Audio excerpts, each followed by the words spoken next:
ইংল্যান্ডের হাসপাতালগুলো আবারও বড় ধরনের সংকটে পড়তে পারে, কারণ রেসিডেন্ট ডাক্তাররা 29% বেতন বৃদ্ধির দাবিতে নতুন করে ধর্মঘটের পরিকল্পনায় এগোচ্ছেন। ব্রিটিশ মেডিকেল অ্যাসোসিয়েশন বা বিএমএ 55,000 রেসিডেন্ট ডাক্তারদের মধ্যে ভোট নিচ্ছে। সোমবার ভোট শেষ হবে আর তার ফলাফল প্রকাশ হবে মঙ্গলবার।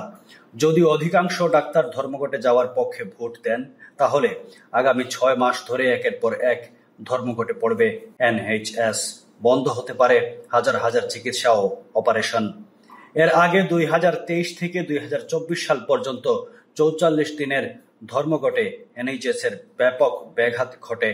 সরকার ইতিমধ্যে 3 বছরে 28.9% বেতন বাড়িয়েছে বলে জানিয়েছে, কিন্তু ডাক্তারদের দাবি 2008 সালের পর থেকে তারা 23% বেতন হারিয়েছেন।